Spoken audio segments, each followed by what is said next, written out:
ಒಂದು ತಿಂಗಳಲ್ಲಿ 4 kg fat loss ಮಾಡಬೇಕಾ? ಡಯಟ್ ವರ್ಕೌಟ್ ನಾನು ನಿಮ್ಗೆ ಹೇಳ್ಕೊಡ್ತೀನಿ. ಫಸ್ಟ್ ಒನ್, ನಿಮ್ಮ ಡಯಟ್ ನಿಮ್ಮ ಟೈಮಿಗೆ ಕರೆಕ್ಟಾಗಿ ಊಟ ಮಾಡಿ. ಯಾವುದೋ ರ್ಯಾಂಡಮ್ ಟೈಮಲ್ಲಿ ಊಟ ಮಾಡೋದಲ್ಲ. ಎವ್ರಿ ಮೀಲಲ್ಲಿ ಮಿನಿಮಮ್ 20 ಗ್ರಾಮ್ ಪ್ರೋಟೀನ್ ಇರೋ ಥರ ನೋಡ್ಕೊಳ್ಳಿ. ನೀವು ಮನೇಲಿ ಊಟ ಮಾಡೋಂಥ ಪ್ಲೇಟಲ್ಲಿ ಅರ್ಧ ಭಾಗ ತರಕಾರಿ ಇರಲಿ. ತರಕಾರಿ ಅಂದರೆ ಫೈಬರ್. 40% ನಿಮ್ಮ ಫೈಬರ್ ಇದ್ದರೆ ನಿಮ್ಮ ಫ್ಯಾಟ್ ಲಾಸ್ಗೆ ತುಂಬ ಈಸಿ ಆಗುತ್ತೆ. ಕಂಡೀಷನಾಗೆ oil, cool drink, sugar cut ಮಾಡಿ. Daily 3 to 4 litre water compulsory. Next one 10K steps compulsory.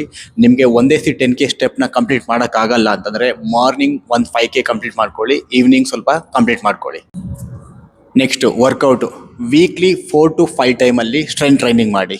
1 hour ಆದರೂ ನೀವು ಸ್ಟ್ರೆಂತ್ ಟ್ರೈನಿಂಗ್ ಕಡೆ ಗಮನ ಕೊಡಿ. ಬಿಕಾಸ್ 30 ಏಜ್ ಆದಮೇಲೆ ನಿಮ್ಮ ಮಸಲ್ ಲಾಸ್ ಆಗ್ತಾ ಇರುತ್ತೆ. ಸೊ ಸ್ಟ್ರೆಂತ್ ಟ್ರೈನಿಂಗ್ ಮಾಡೋದ್ರಿಂದ ಫ್ಯಾಟ್ ಲಾಸ್ ಆಗುತ್ತೆ, ನೀವು ಕೂಡ ಫಿಟ್ ಆಗಿ ಕಾಣಿಸ್ತೀರಾ. ಲಾಸ್ಟ್ ಆ್ಯಂಡ್ ಫೈನಲ್ ತುಂಬ ಇಂಪಾರ್ಟೆಂಟು, ಡೈಲಿ ನೀವು 7 to 8 ಅವರ್ಸು ಚೆನ್ನಾಗಿ ನಿದ್ದೆ ಮಾಡಿ. ನಾನು ಹೇಳಿರೋ ಅಷ್ಟು ಪಾಯಿಂಟ್ನ ನೀವು 1 ಮಂತ್ನ ಕಂಟಿನ್ಯೂ ಮಾಡಿದ್ರೆ ನಿಮ್ಮ 1 ಮಂತಲ್ಲಿ 3 to 4 kgs ವೆಯ್ಟ್ ಲಾಸ್ ಆಗುತ್ತೆ. ಫ್ಯಾಟ್ ಲಾಸು ಕೂಡ ತುಂಬ ಈಸಿ ಆಗುತ್ತೆ. ನಿಮಗೆ ಡಯಟ್ನ ಯಾವ ರೀತಿ ರೆಡಿ ಮಾಡ್ಕೊಬೇಕು ಅಂತ ಗೊತ್ತಿಲ್ಲ ಅಂತಂದರೆ ಡಯಟ್ ಅಂತ ಕಮೆಂಟ್ ಮಾಡಿ. ಆ ಡಯಟ್ ಯಾವ ರೀತಿ ಇರುತ್ತೆ ಅಂದ್ಬಿಟ್ಟು ನಾನು ನಿಮಗೆ ನೆಕ್ಸ್ಟ್ ವೀಡಿಯೋದಲ್ಲಿ ತಿಳಿಸ್ಕೊಡ್ತೀನಿ. ಇದೇ ಥರ ಹೆಲ್ತ್ ಆ್ಯಂಡ್ ಫಿಟ್ನೆಸ್ ವೀಡಿಯೋಸ್ಗೋಸ್ಕರ ಫಾಲೋ ಮಾಡಿ.